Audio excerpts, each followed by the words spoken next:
Nandana Brajajana Randana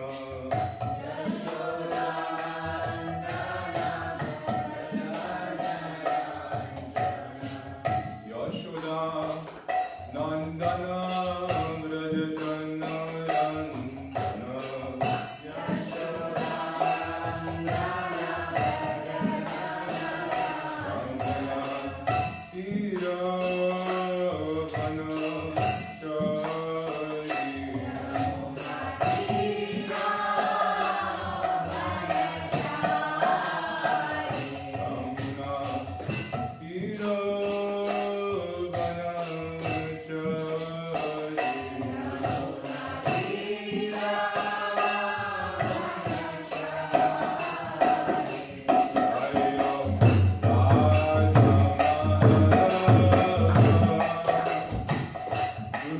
Amen.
Hare Krishna.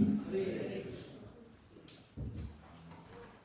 First of all, I'd like to welcome you all to our Sunday Feast program here in Newcastle. I'd like to thank Shami Shabu for inviting me to speak. I'm not actually qualified to speak and sit here, but it's very embarrassing when my seniors are sitting in front of me. But nevertheless, thank you so much.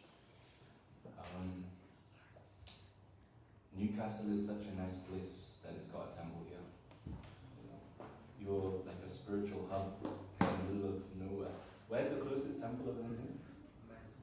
Manchester. That's like a... Well, also Karuna Bhavan's probably about the same distance away. Yeah. Karuna Bhavan is kind of equidistant. How long does it take to get there?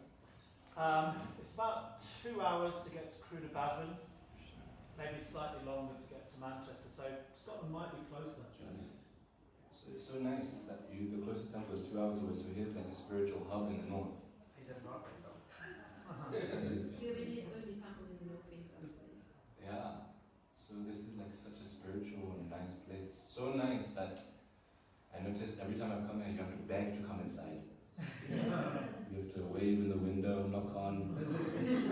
Only people that really want to come in the temple need to come. Otherwise people will get to walk away.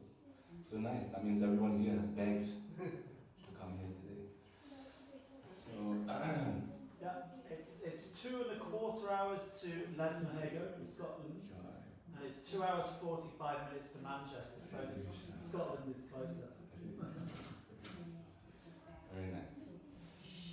So we'll just say some invocation prayers. Om Agyan Timirandasya Gyananjana Shalakaya Chakshurunritamena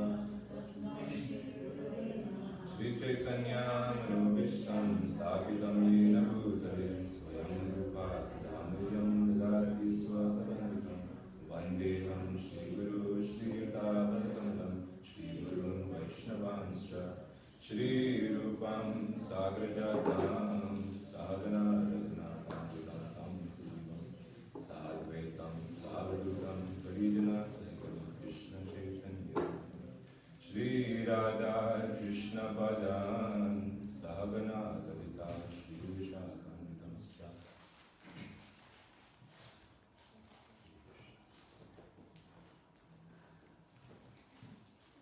So my class is a little bit, when I give class, I'm not such a structured speaker, so you have to bear with me. When I give class, I usually start from the outside and I go in circles until I get to the center. So please bear with me, be patient with me. So let's start off with something small. Yoga. Yoga is a very popular thing in the world today. Yoga is a very popular thing in the world today. Everybody has heard of yoga. But what is the definition of yoga? What is yoga? Keep it interactive to start off. Anybody know? What is yoga to you?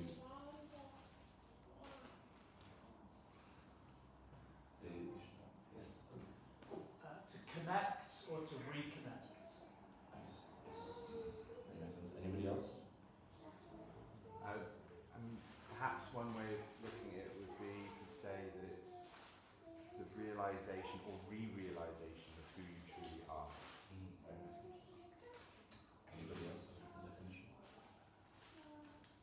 Nobody's tried yoga? Has anybody tried yoga? Exercise. Yes. Anybody else? Yes.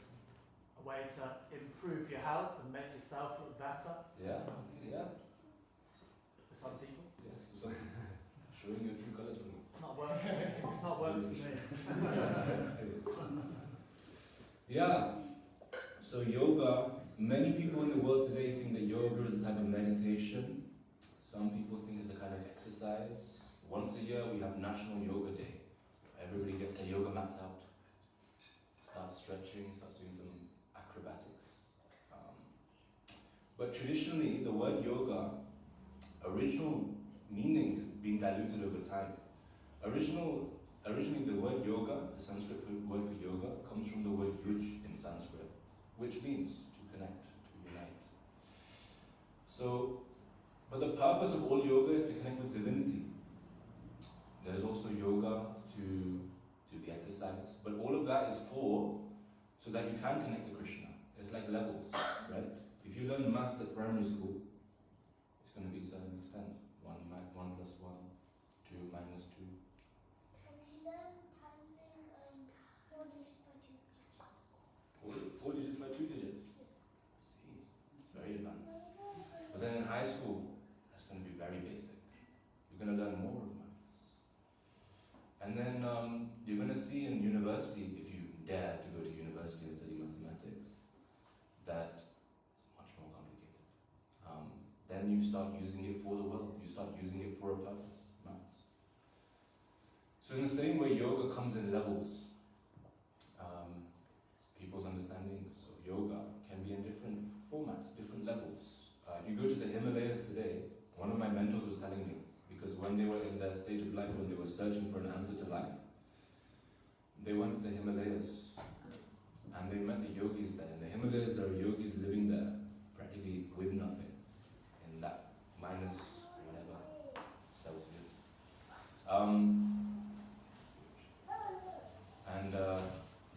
He went there and he wanted to learn from these gurus, these yogis, because they had like yogic powers. And he noticed, he asked them, can I join and learn these yogic practices? He said, yes, but there's a test. So the test that everyone had to do if they wanted to be in that ashram was that you had to stay there for 1 month and you have to be not thinking about anything. For 1 month. Day, night, 24 hours, not think about a single thing. Your mind is to be clear. No dialogue, no words, nothing. Is that easy? Has anyone tried? For 5 minutes? Think of nothing? Yeah. My teachers at school used to say that I had verbal diarrhea. Oh. So yeah, for me to be quiet is extremely difficult. You can ask my wife. Yeah, so it's hard to do. Even for us. How many of us have tried sitting down for the 4-hour kirtan in Newcastle? 4 hours of sitting down. Has anybody tried? Have you had to move around? I've tried but failed. It's hard, man.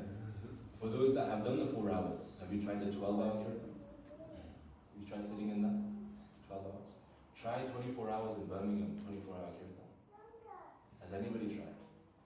No, it's hard. So that's what yoga is for. The main thing that we're trying to do is connect to Krishna.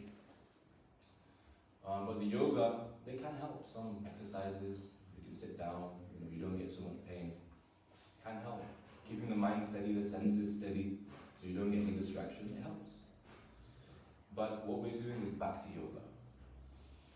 And that is the topmost level. All of the levels are kind of staggered up like a staircase towards Bhakti yoga. You get closer if you're not ready for that. So yes, the conclusion of all that yoga is Hare Krishna. Hare Krishna people that you see on the street, chanting, dancing, the people dressed in bed sheets, doing kirtan in the street, even if it's raining, crazy people. Some people, they ask, these Hare Krishna people, are they a cult? Are they a religion? I don't know. They look like a cult, they look like a religion. I'm not so religious. Why should I go there? I'm not religious.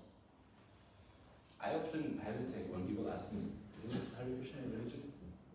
Because you don't know what to say. Is it a religion? Is it not? It's not really a religion. It's not what we're doing with everyone else. But it's also very religious. They do religious things. They identify as a Hare Krishna. It's a hard question to answer. Because if you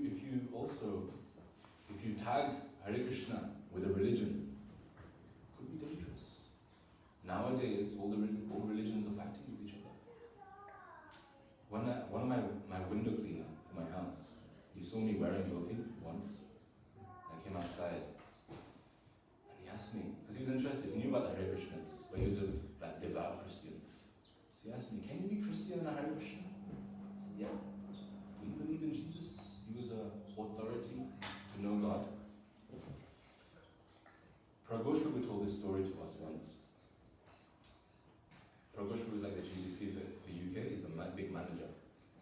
he was in Ireland once. And in Ireland, there's so many fights between Catholics and Protestants. So many. They call them terrorist groups in the news. That each Protestant, Catholic, they're bombing each other's centers, attacking each other. It's really wild out there. So once Prabhupada was in Ireland, and he told us this story. He was walking, he came out of his car and he was just adjusting himself, like he was getting something out of his back, and he heard behind him a really angry voice in an Irish accent. Oi! Are you Protestant or Catholic? That was my butchered Irish accent. Are you Protestant or Catholic? So he thought, this is dangerous situation. I shouldn't answer. So he didn't answer. And then the person got a bit more angry. Oi! I'm talking to you. Are you Protestant or Catholic? He said, alright, I better answer, otherwise it's going to get violent. So he said, I'm a Hare Krishna. There was a big pause. And then the person said, Oi! Are you a Protestant Hare Krishna or a Catholic Hare Krishna?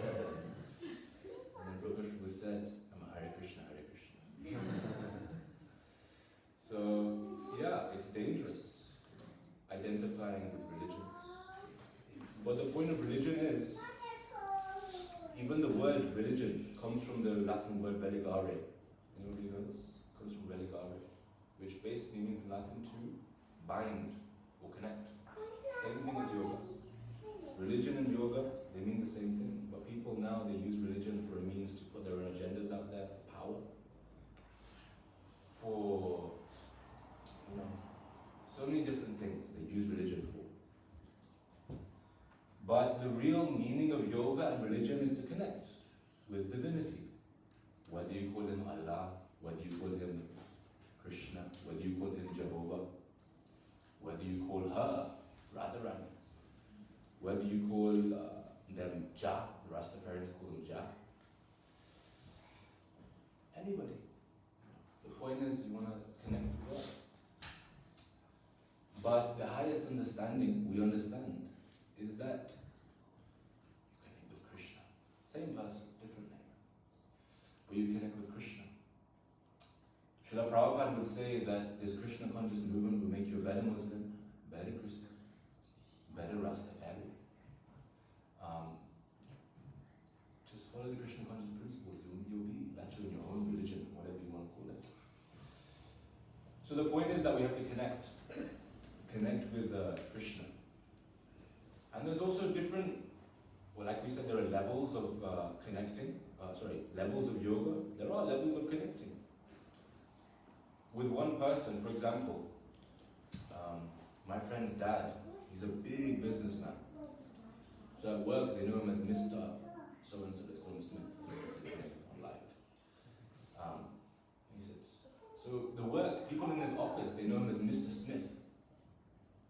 Alright, so they know him to some extent, they're connected with him. Yes, here are the readings for the week. But then when he goes home, when he goes home and he meets his, let's say his wife is not going to call him Mr. Smith. She knows things about him that the work people don't know. And she calls him, say, David. Or Dave. Or probably has a nickname, Sweetie. Something like that. So that's their relationship. That's her way of connecting with him. And then his sons and daughters probably know him differently. Daddy. And probably know things about him that everyone else doesn't know. This is what it's like connecting with Krishna. So, but it's hard to understand God because, every religion has the same understanding that God is this omnipowerful, all-powerful, all-knowing, all-present, bearded man in the sky, sitting in a cloud. That's his work identity. Because everybody knows that. Everybody knows about Mr. Smith. He's a CEO of some company. Everybody knows about him, but they don't know him. Same way, everyone calls him God. In India, they call him Bhagavan. Just means God. God is God. That's like calling you human. And then I address you, human, how are you doing? That's not how you connect with someone. No, you want to get to the root. I call you by my name. Ramesh. That's better than me calling you human, person. So we want to know, what is God like at home? What does his kids call him? What do his parents know him like? And that's Krishna. That's Krishna. That is God without all of the layers, like an onion. Not very Krishna conscious way of thinking about it. But like layers, there are layers, outer layers, there are inner layers. The core is that Krishna is that beautiful coward boy in Vrindavan. He plays the flute. His color is that of a blackish blue monsoon cloud. He's very musical. He laughs a lot. He likes wearing a yellow dhoti. Who his friends are? Krishna, Balarama, Subala, Sudama. What does he do? What does he do? He goes out to the fields and plays with the cows, plays with the birds. They wrestle. So this is what Krishna is. But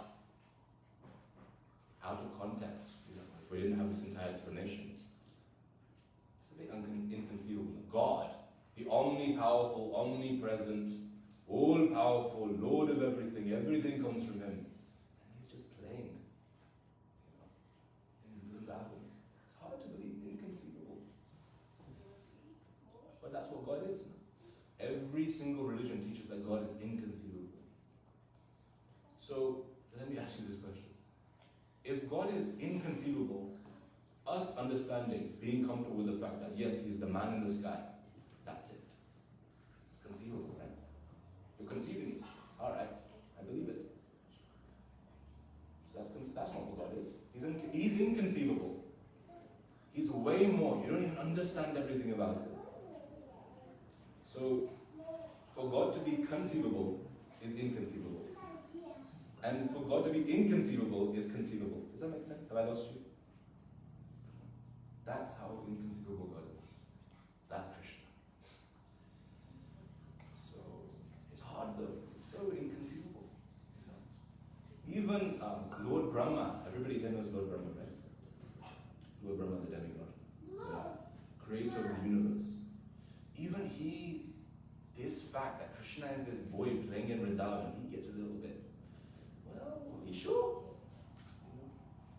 Doesn't make sense. I'll tell you one story. How much time do we have? Sorry, what time is it? 4 o'clock.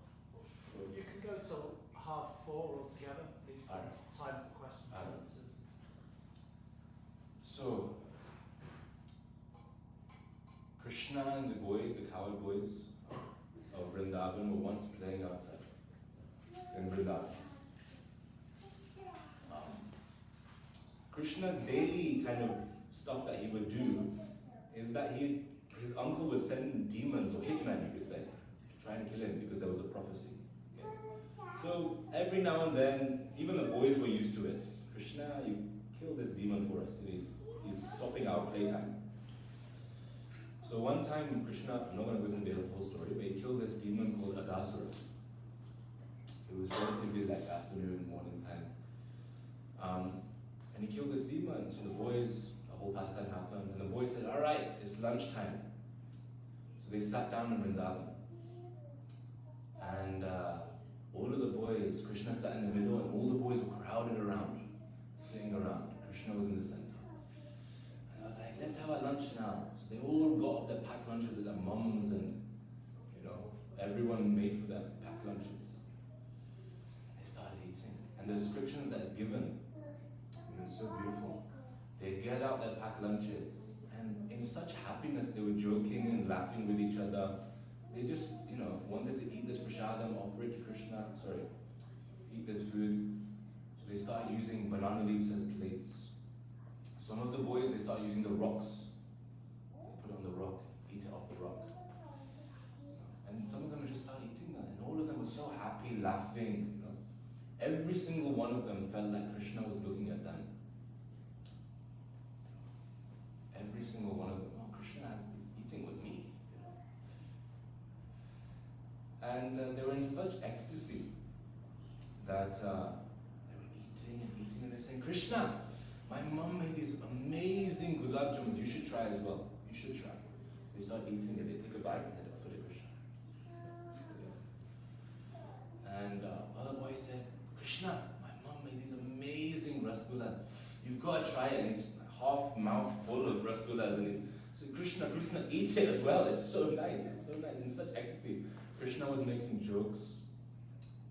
Now, in the world, we have many comedians out there.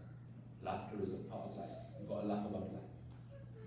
But everything comes from Krishna in full quantity. That means Krishna is a proper comedian. He's got a sense of humor. So, Krishna was making the best jokes ever. And all of the boys were crying, tears were coming out their eyes, they were in such laughter and eating at the same time. It was so beautiful. Whilst this was happening, they saw the boys were eating food and then offering to Krishna, and Krishna was receiving it. He was okay, I'll eat it. Half-eaten food. Brahma was in the sky on a plane, and he was observing his entire creation. And he saw this. He said, hold on. Krishna is my Lord. I did thousands of years of austerity just to see Krishna. There are yogis, there are saints that do fire sacrifices, tons of ghee. Ghee is a very expensive thing. You go to Asda today, it's very expensive. Tons of ghee, they're offering it into the fire to Krishna. And Krishna, you won't even see Krishna. You don't even know if you'll properly receive it. I did millions of years of austerity just to see Krishna. These boys are half eating food and then offering to Krishna, and he's eating it. This doesn't look like Krishna. Can't be Krishna. The same Lord, powerful, like we said, man in the sky. And he said, this can't be Krishna. Surely this is not Krishna. He's bewildered. What's happened? He said, okay, let me try something. It can't be Krishna. Let me see if it's God. Now, Brahma is the engineer of the entire universe. Every single thing is engineered by Brahma. Every single thing. So what Brahma decided to do is he engineered this special grass in Vrindavan. And this grass was so aromatic, so sweet smelling, that the cows smelled him. They just wandered off. And once they wandered off, Brahma kidnapped all these cows.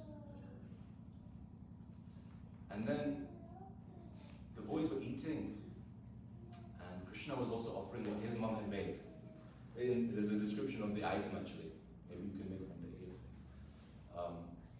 It was yogurt, fruits, and some rice. Very simple, but it was so nicely made that it was one of the best tasting dishes.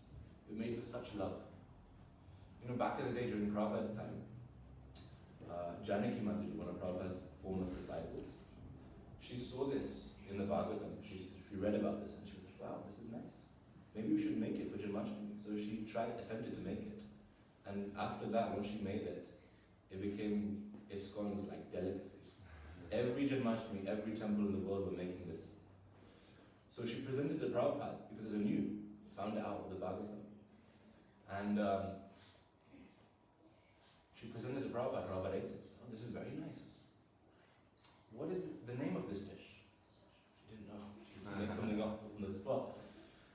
So she said, Prabhupada, it's called Krishna's Surprise. And then after that, every single temple was cooking Krishna's Surprise. So Krishna was holding this Krishna's Surprise. And he was eating it. And the boy said, Krishna, the cows have wandered off. I don't know where they've gone. I should go look for them. And Krishna was like, no. They were having such a nice time. You sit there, I'll go look. Krishna, even with the pot of Krishna's Surprise in his hand, he went out to look for the cows. And then when he looked in the mountains, he looked in the pastures, he looked everywhere, and they weren't there. And then he came back to see his friends again, say they're not there. And he saw the same place. All of the food was still there, but the friends had gone as well. Brahma had kidnapped them as well. So Krishna was confused. He's looking around. What's going on? Of course, Krishna is God. But to make these stories and pastimes sweeter so we can connect with him, he acts.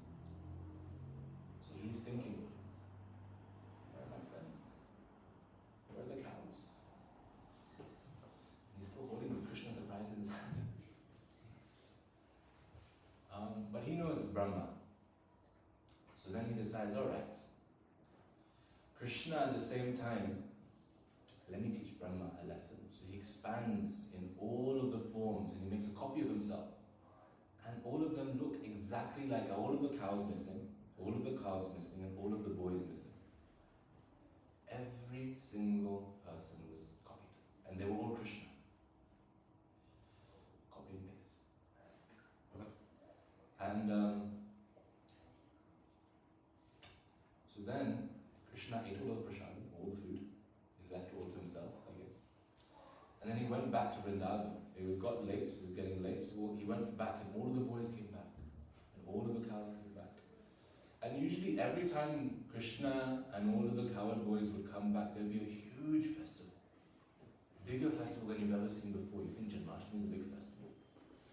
Any time the boys would come back from the fields, they'd come back and all the devotees of Vrindavan, they'd all celebrate Krishna and the boys coming back. Such grandeur, such instruments, such kirtans. And when they came back, they noticed something's off here. Something's different. Because all of the residents of Vrindavan, when their sons came back, they realized they loved their sons as equal as Krishna. At the time, Krishna is the heartbeat of Vrindavan. Everybody loves him the most. Even your own son. The residents would love Krishna more than their own sons. Now, they didn't, not love their sons. They loved all of their sons, all of their children, more than anybody could love their child you could even fathom it. But they loved Krishna. So when they came back, the mothers were crying and they were kissing their children. It was beautiful, receiving their children. They loved their children. And the cows as well, when they saw their calves, their children, they were licking them like anything. It looked like, a description is given, it looked like they were going to eat their children. They loved them so much, they were licking them so much. It was so beautiful, so loving. So then, this went on for about a year.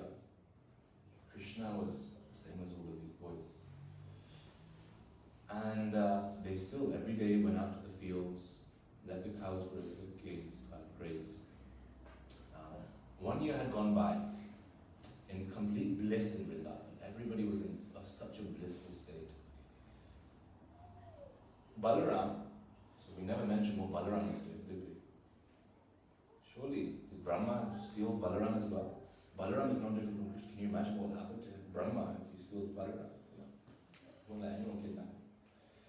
So Balaram, after a year, he thought about it, but after a year, it was said exactly a year after, he started realizing, this is a bit off. Krishna, what's going on here? What have you done? So then Krishna was like, alright, I confess. He took him to a side and explained everything to him. Brahma had taken the children. And so Balaram went along with it. 1 year after, they were having a lot more pastimes and playing in the field. Brahma came back, so let me see what's happening in Vrindavan. Have I caused havoc? And he saw all the boys were just playing. What? I stole all of these boys. Brahma at the time, what he did is he stole all the boys, he put them in a transcendental sleep, and he put them in a secret hiding place. Now, Brahma is the engineer of the world. I think he knows a hiding place that nobody else would find. So he had his own cave, And he put all the boys in the sleep, and the calves in the sleep, and he put them all there. So he looked. 1 year had passed. This is like a millisecond for Brahma. He's, I think, 1.5 trillion years old at this point in our calculation. So he's got experience. Something has happened without him knowing. The boys are still here. So Brahma, in complete astonishment, he goes back to the cave and he looks in the cave and they're all still sleeping there. What's going on? Goes back to Vrindavan. He sees the boys are playing. Then he goes back to the cave and he sees the boys. They're still here. Then he goes back to Vrindavan. He's going back and forth, back and forth, back and forth. And he's in complete bewilderment. He's thinking, what is going on here? And so then he starts like, in a complete stressful mood, he starts thinking of theories what's happening here. So one theory he had is maybe Krishna is putting the boys in the cave before I get there. And before I get back to Vrindavan, Krishna's taking them out of the cave and putting them back in Vrindavan and he's playing with them. And he's doing that back and forth, saying, no, that can't happen. I'm going so fast on my swan carrier. And then one other theory is that maybe they're all twins. But I know for a fact that I put them in a cave. And that can't be either. But if they are twins, which ones are the real ones? So the ones in the cave are definitely the real ones. But when I look in Vrindavan, they all look exactly like the ones in the cave. What's going on here? It's complete bewilderment. You know, if you're an experienced person and something happens in your field that you don't know what's happened, you're going to get a little bit stressed out because he's knowing, I've done everything here. You know? I know everything that goes on. 1.5 trillion years of experience. We say someone who's had 20 years of experience in some field, that's an experienced person, they know how to do their job. Brahma's got 1.5 trillion years of experience, he doesn't know what he's doing. So then he's in complete bewilderment, he's on the verge of a mental breakdown. You know. And he sees, closes his eyes. What is going on here? Opens his eyes and he looks in Vrindavan, and every single calf, boy, and cow, they are no longer in their normal forms. Now, Narayan, Vishnu, is standing in their place with 4 arms, conch, lotus flower, club, disc, and in complete majesty, they're all standing with their 4 arms out. He's so more confused now, you know? He's even more confused. What's going on here? And then he closes his eyes again. And in even more of a stressful, confused, bewildered mood, he looks up again. And he sees nothing. He doesn't even see the hills, the gardens, the grass, the trees. He just sees one Krishna, still holding his Krishna surprise.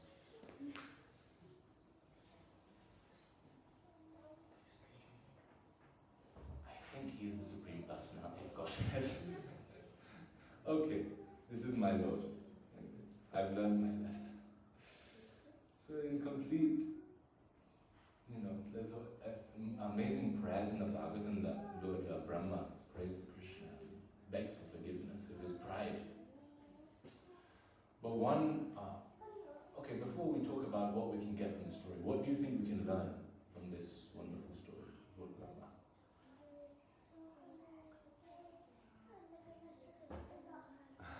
Huh? Never mess with the Supreme Personality. You never mess with Krishna, huh? Never mess with Krishna. Anything like this? Humility. That you know, we might think we're a big person and we're really important, but compared to Krishna, we're all, you know, Yeah. minuscule. Yeah. Definitely. How did you get it? Sometimes our false ego blinds us to such an extent that we forget who Krishna is. Yeah. Like, all the Brahma is, you know, really, like our Brahma has got 4 heads, he's like the most intelligent being in our universe. Yeah. He didn't understand the supremacy of the power of Krishna, and he forgot. Yeah. He was blinded. Anybody has any other words? Yes. So if you see Brahma's act, what he did is he did not harm Krishna or something, but all he did was he hid some of his. Yes. So to an extent he was just trying to test out whether Yes. who is this person. Yes. But in material sense, like we tend to see, you know, so many times, this is just testing out, then starting out pride or something like that. But this is just I'm testing the situation. So we also do the same thing sometimes. You know, we test with Krishna. Test Krishna. Test Krishna. Yeah. I have done 16 rounds standing. I have done this thing. Krishna should give me this, or Krishna should do this, you know. But if you look at this story, like what Brahma did is though he is such a big personality, Brahma himself, but what act he did was just to test this person who is Krishna. But if you read through the Bhagavatam or scriptures, what they say is this is pride, this is false ego. So what we can understand, at least I understand, is this Maya is so strong that it covers us, and we tend to not recognize our own false ego and pride, and we start thinking, okay, this is just testing or something, how I made an offense or something like this. So that's why I felt this story is like, it's very difficult as an individual for us to separate out the pride and false ego. Forget about recognizing it, but just to come out of it. Yeah. Thank you. I've never heard that realization in this story. Unique. Very nice. Yeah. Also, one thing is, don't be afraid if you are confused. Brahma is the most intelligent being in the entire universe, with trillions of people here. Yet he got confused about Krishna. Sometimes we can say, Krishna, devotees are acting a little bit weird today. You know? It's a little bit strange, you know. Why are they falling flat on the ground, pointing? You know? Why have they got an arrow on their face pointing towards their nose? So many things. So even Brahma gets confused. Even Brahma, as intelligent as he is, he can't hack it. So, you know, points of reflection and points of confusion, they're part of life. You know. It's going to happen. You're going to get confused. It might not make sense, even if someone explains it to you. But then you wait. Have it in your mind, this confusion. It'll get answered. I've had that experience multiple times. I had a question about Krishna consciousness, and I asked a devotee during class, and I wasn't satisfied with the answer. Alright. Not a great answer. So then I waited on it. I sat on that question for a couple of years, and then one day it just hits you. Okay, makes sense now. So anyways, during this Leela, just continuing. Once Brahma saw Krishna for who he is, it's mentioned he looked around. And in Vrindavan, he didn't just see Vrindavan anymore. He looked at the hills. He could see waterfalls, he could see beautiful gems. Every tree in Vrindavan he could see. This is a Kalpa Vriksha tree. Kalpa Vriksha trees are desire trees. You know, we have apple trees, and it just gives apples. Kalpa Vriksha trees give you whatever you want. Every tree in Vrindavan. You could see it for what it is now. Oh, he saw every cow. This cow is a Surabhi cow. Every cow is a Surabhi cow. The most holiest, of purest of cows in the universe. Every cow is a Surabhi cow. He saw every dust particle of Vrindavan was a Shiromani gem. The most precious, expensive, valuable gem in the entire cosmos. And every dust particle in Vrindavan was a gem. You start looking around.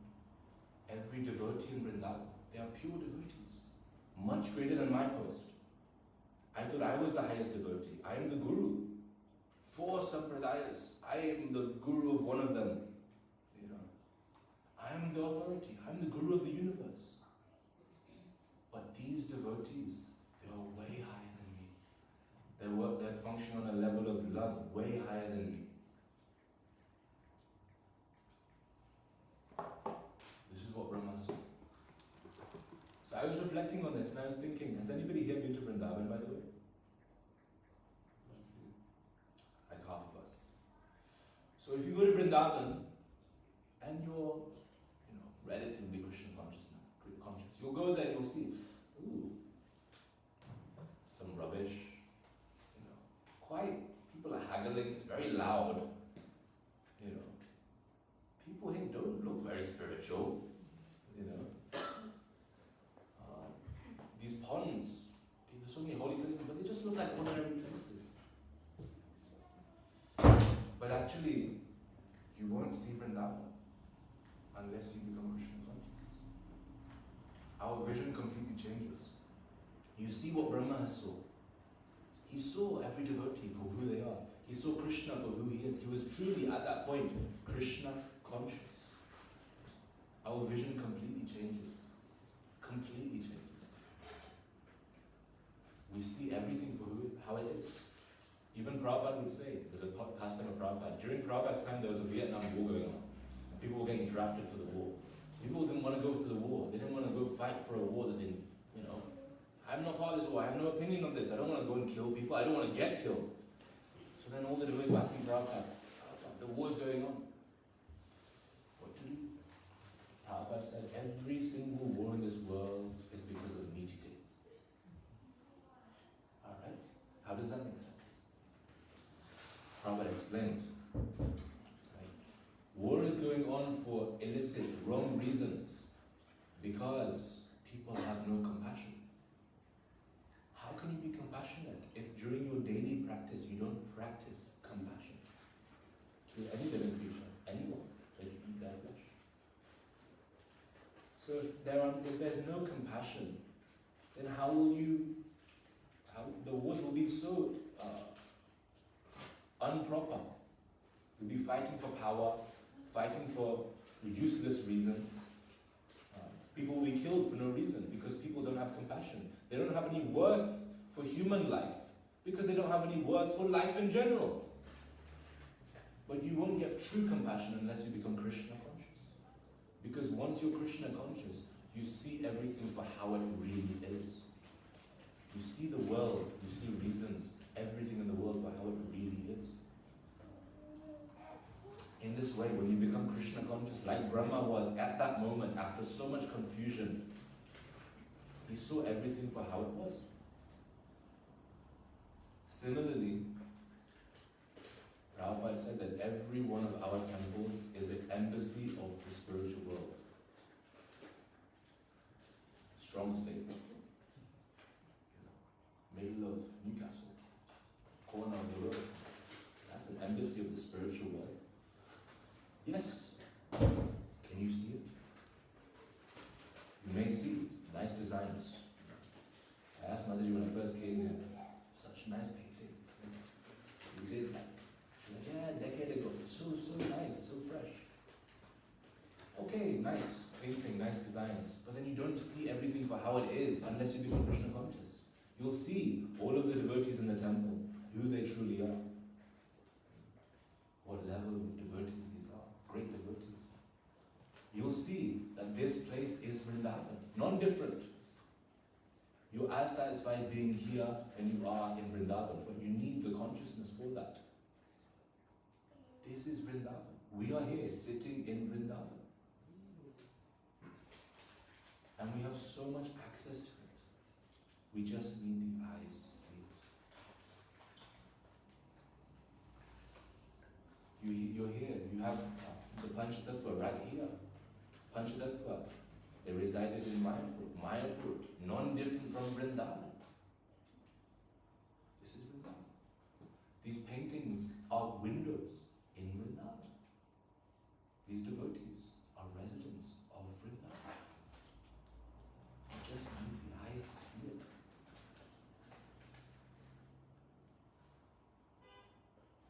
So, this is Vrindavan. Can we see it? It's okay, we don't yet. Be confused for some time like Brahma was. This is Vrindavan.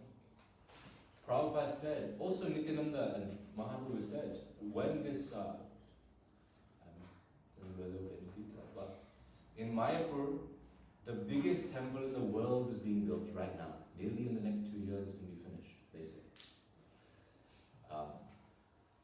And Nityananda Prabhu had prophesied this temple. And he said, when this temple is established, a tidal wave of Krishna consciousness will rush through the world. Rush through the world. Tidal wave of Krishna consciousness. You won't even know what's happening. It's just expanding like anything.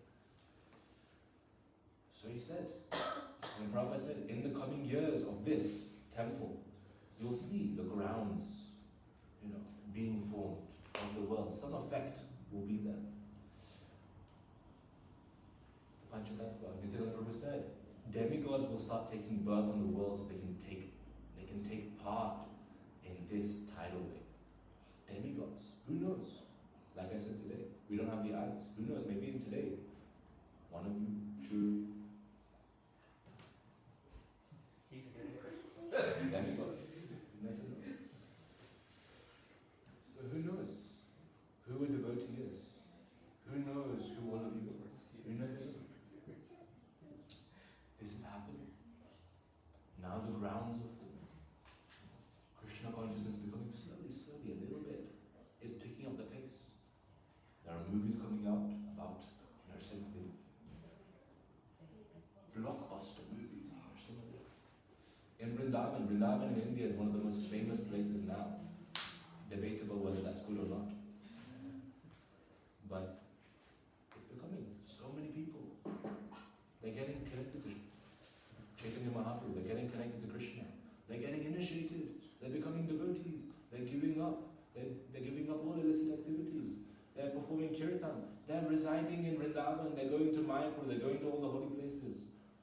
There is a huge Ram temple in India. The government funded. So many things. Krishna consciousness. The tidal wave is coming. You can see signs of it. And we are here. In one center of this tidal wave. We are one wave in Newcastle. So, this is happening. But what? We just need the eyes to see it. So, let's not waste any time. Let's become as Krishna conscious as possible. As Krishna conscious as possible. So that we can see everything for how it is.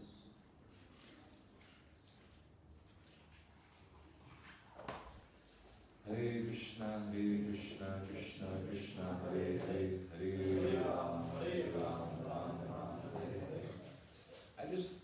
I'll end off with this.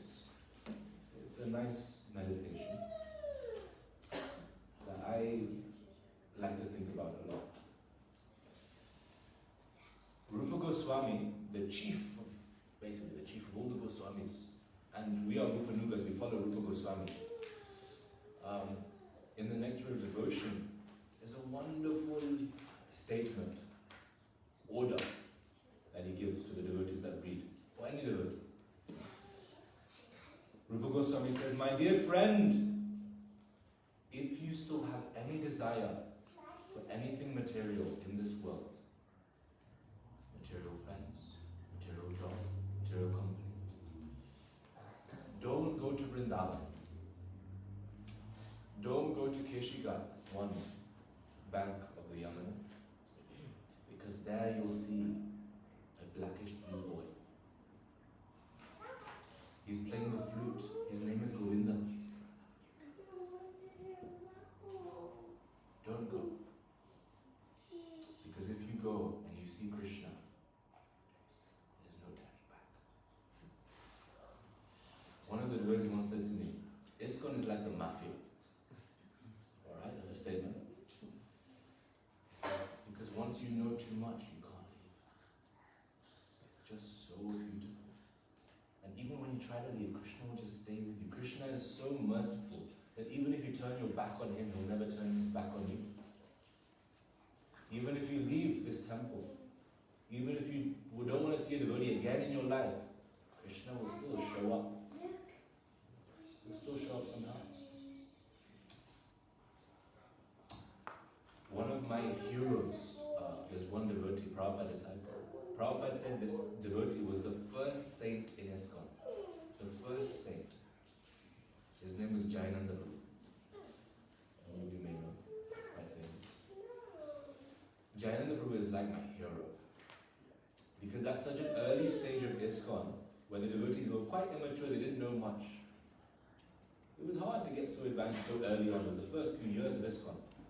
But Jayananda Prabhu was just exuding and showing such spiritual potency, acting like a pure devotee. One time, one devotee They left the temple. At that time, people would stay in the temple. They would just be brahmacharis. And this devotee, they'd been a devotee, but they left the temple. They said, that's it. I'm done with this Krishna consciousness, I'll leave. Give it up. So then this Jayananda asked, where has he gone? Oh, he's left. Where is he now? He works in this butcher shop down the road. That's quite a difference in lifestyle. From a devotee, not eating anything, showing compassion, to butchering animals and selling it, dealing with it, killing the animals, in a sense. So what would a normal devotee do? What would you do? Hey, what are you doing here? You're ruining your life. This is horrible. You've wasted your life. You're getting so much sinful from this. You've ruined your life. You had such an opportunity. No, Jayananda Prabhu didn't do that. He went to the butcher shop. And he brought to the butcher shop some prasadam with him. And he went inside. Carcasses of animals all around. Biting his lip. He went inside. And he asked for this devotee. He used his normal name. And when the devotee came out, he came out with an apron covered in blood, with gloves on, hands were full of blood, what he was doing in the back room. What would you do? Jayananda Prabhu hugged him. All of the blood was on him. He hugged him.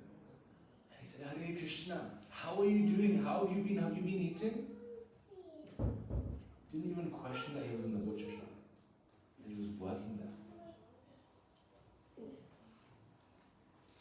And then the devotee was so touched because he was actually anxious. What's this devotee going to say? I'm doing this now. He was anxious. But Jayananda just welcomed him with open arms and said, give up all this. Come back to the temple. I've given you some prasadam. Come back to the temple. We'll do some kirtan. Come. On the spot, he quit his job and came back to the temple. And has been a devotee ever since. So once Krishna is there in your life, once you have seen Krishna, there's no turning back. Krishna sends people for you. There's one more story I'll say, and then we can ask a question. I know I'm over time.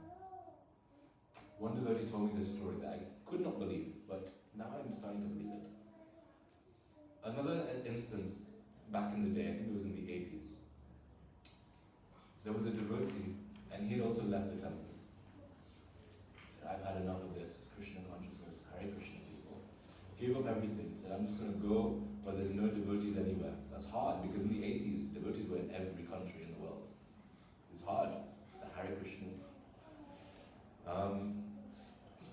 And this devotee, well, he left, said, right, I'm going to go to Alaska. There's no devotees in Alaska. There's not even ISKCON in Alaska. In Alaska, there's barely anybody. So I'm going to go there, and I'm going to start my old fishing hobby again. To go fishing in Alaska. Alright.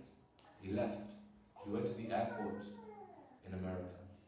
And there at the airport, he saw some devotees. These Hare Krishnas. He saw them, avoided them somehow.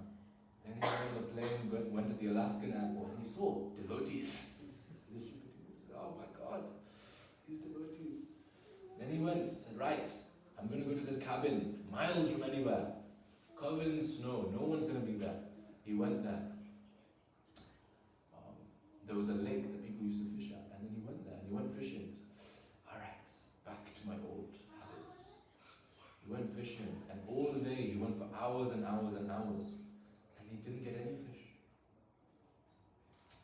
He was quite frustrated. And then one time, there was something on the end of the fishing rod.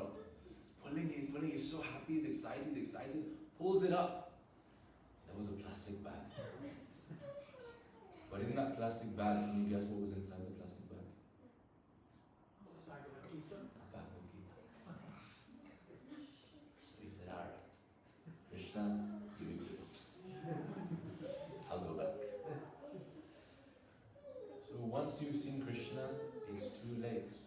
Krishna will be there, looking opportunities to come back to Him.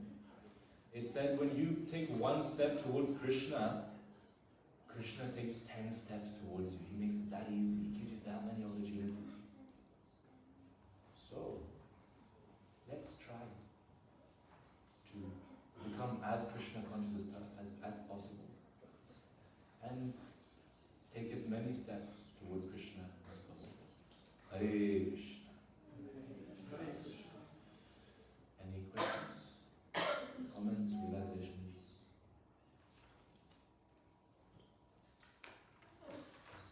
I just wanted to share some reflections. I just wanted to say thank you so much. It was a very enlivening class. And you said our temples are ambassadors for the spiritual world, and for our temple we need to have the eyes to see Goloka Vrindavan. And then when you were narrating this pastime so nicely, you brought the mood of Vrindavan here. So it's really nice to see how powerful classes are, personally. When you were saying that, I was thinking, actually, yeah, that's it, Prabhupada created a whole system. And when you're sitting there and narrating the pastime of the Brahma stealing the cow, the boys and the cows, there we were, all in Vrindavan. From Srila Prabhupada's books, through cyclic succession, we are all in Vrindavan. And thank you so much for that. And the second reflection I wanted to say was this lovely pastime. My Guru Maharaj quotes, when Krishna expanded himself into the cowherd boys and cows, and then they went home, it was ecstatic. The love that the gopis were feeling for their children, even the calves, the cows' loves they were feeling for their calves were extraordinary.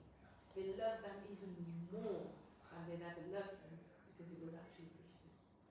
And Krishna spent time personally with them throughout that time.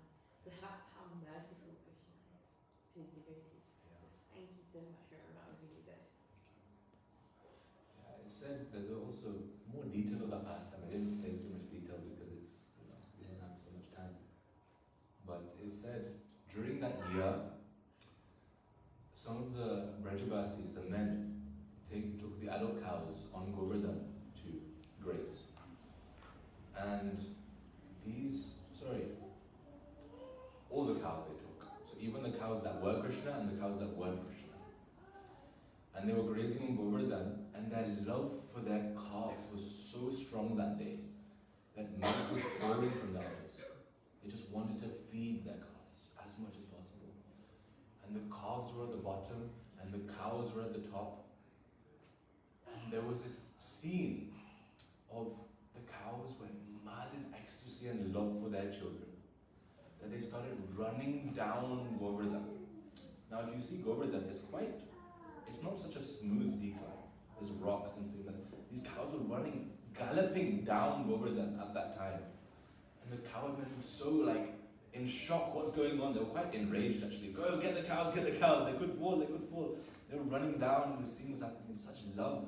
And they just embraced, again, that same description is given, where they were licking their calves so much that it looked like they were going to devour and eat them. So yeah, the love was so sweet during that time. Every resident of Vrindavan, they had no envy for Krishna and his parents, but they all loved Krishna so much they were praying, one day I want to love Krishna like Yashoda is loving Krishna. So Krishna gave the opportunity for a full year. A year is a long time. So yeah, thank you.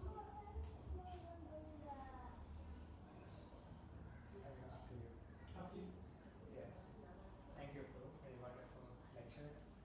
So, as you started your lecture with yoga, and later on you narrated this wonderful pastime of Brahma stealing the cowherd boys, the calves. We see that people, they want to become yogis, and they want to get the mystic powers and things like that. And if you see all the yogis, the best of the yogis in the universe, the best of the yogis, they live in Brahmaloka. And amongst all these best of the yogis, Lord Brahma is the best yogi. Yeah. And here we see the best bewildered, seeing Krishna. So it just teaches, I feel like teaches people that there's no point in becoming a yogi even, because the best of the yogis can become bewildered by Krishna. So it's better to become a devotee than a yogi. Yeah. We're living the life. Thanks, Ru. When you were talking about, like you said, this is an embassy of the spiritual world. And my experience was when I first came into contact with Krishna consciousness and devotees, I really did see things in that way. It was like I'd see the devotees and they were just like angels, and I would take a plate of prasadam and it was like the most mystical experience I'd ever had. And everything was just amazing. You'd read something in Prabhupada's books and go, whoa. Like millions of lifetimes of realization would suddenly come in. And then sometimes after a while we can become a little complacent, and then we don't see the temple as an embassy of the spiritual world. We see devotees in a mundane way. We may start to become critical, and we may even think, well, Krishna consciousness isn't working. If this is an embassy of the spiritual world, why is there only 25 of us here? If it's that good, why are we a quarter full in the temple room? I'm also thinking, because we've cooked a lot today as well, so I'm hoping more people. Great, we have more to eat. So what is it? How can we? What can we do to be able to always see, that the temple is an embassy of the spiritual world. The devotees are, amazing personalities, and not see things in a mundane way, or with this mundane vision. Nice question.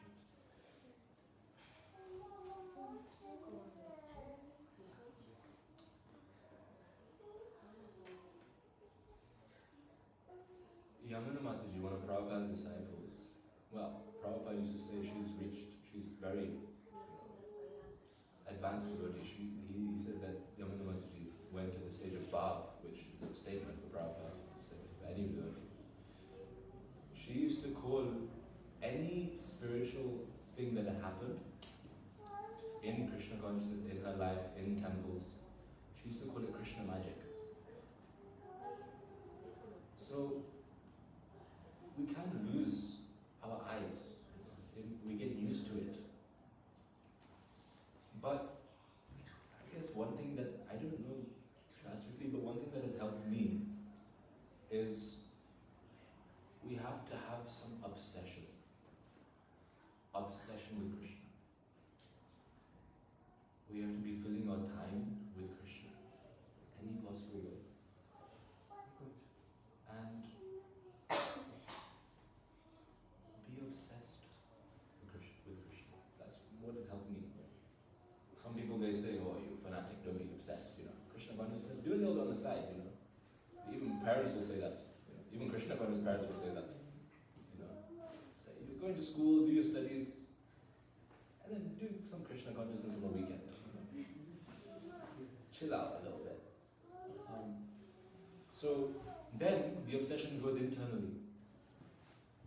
That you don't externally show it, but the obsession stays in your heart. Or like a very simple answer, I can't give a very qualified big answer, but a very simple answer is just filling every bit of our time connected to Krishna. See that this is Krishna magic going on. Every small thing. One devotee gave me a kind of parallel example, like our temples are like Disneyland. Even there is Disney magic going on. So in the same way, this is our Hare Krishna land. And here Krishna magic is going on. I don't have a big answer, but I just say A, B, C, D. Krishna consciousness is very simply explained in a formula A, B, C, D. Association, books, chanting, diet, service, engaging in service. That's the big that's what's happening. Just keep doing it.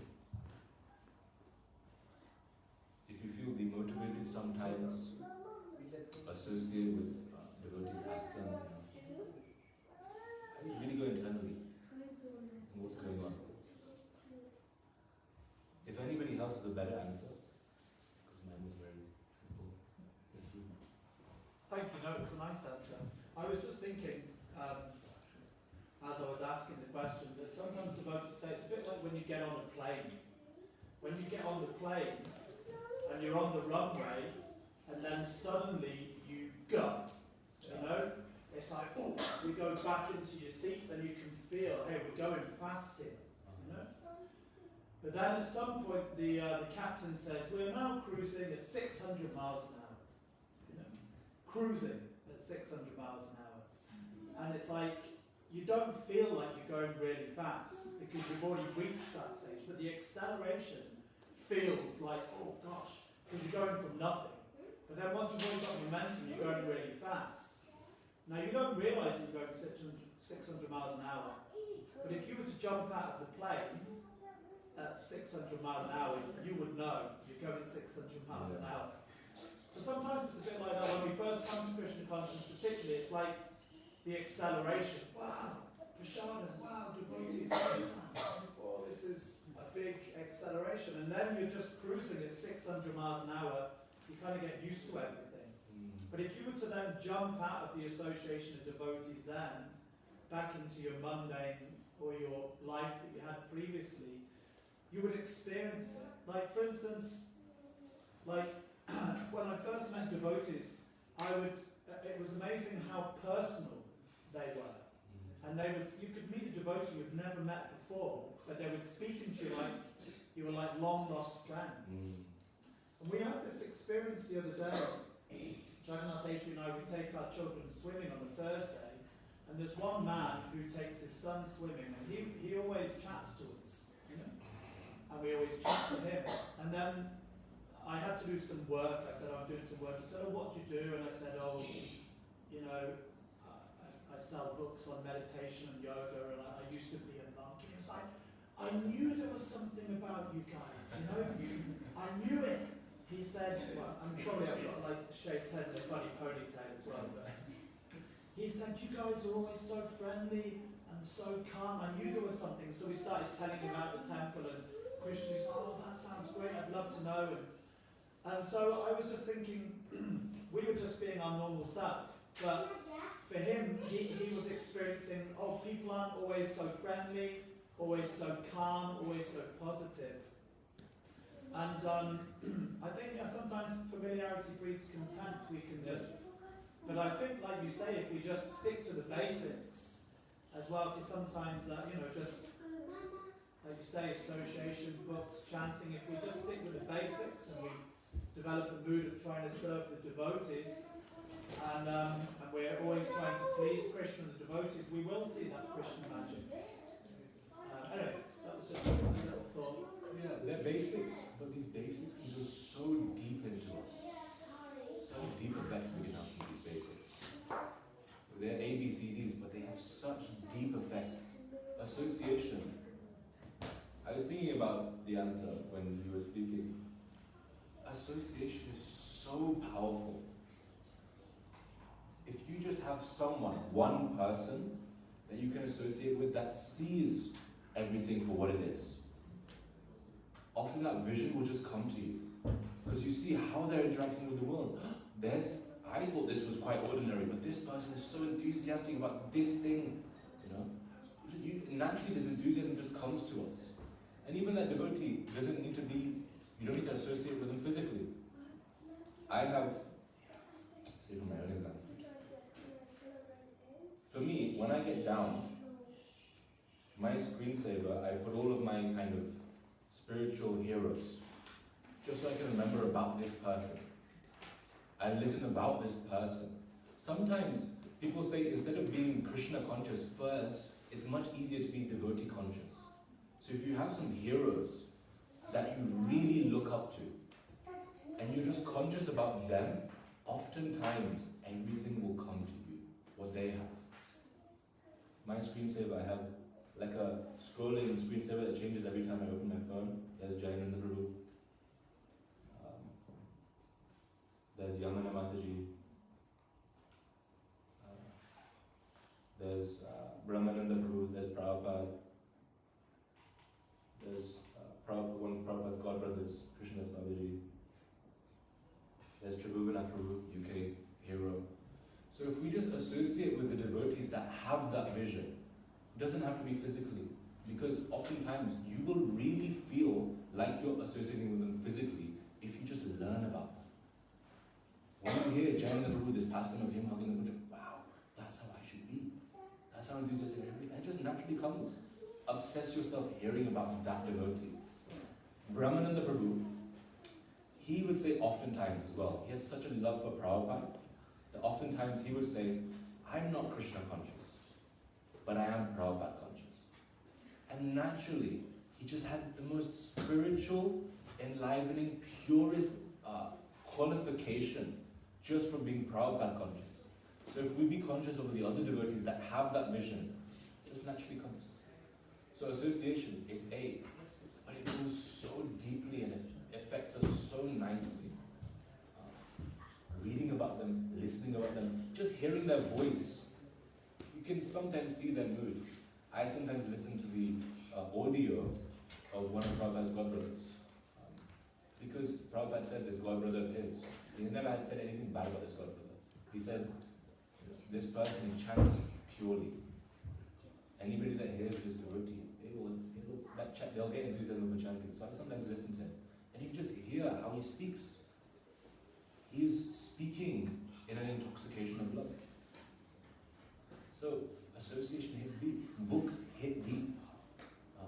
Chanting hits deep. Diet hits deep. Prabhupada would eat prasadam by himself. And when anybody would, see Prabhupada eating prasadam, they'd be amazed how focused Prabhupada is in eating. No distraction, I'm honoring the prasadam.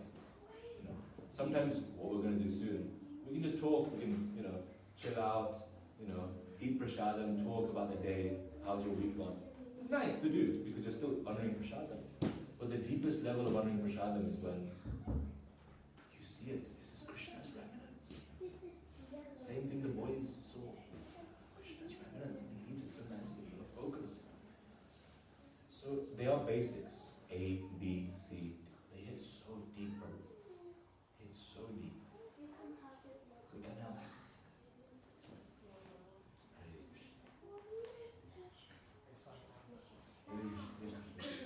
Thank you very much for a very nice lecture.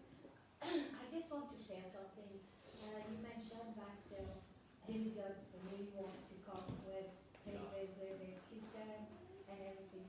So we were just listening to a lecture the other day, and I just want to share.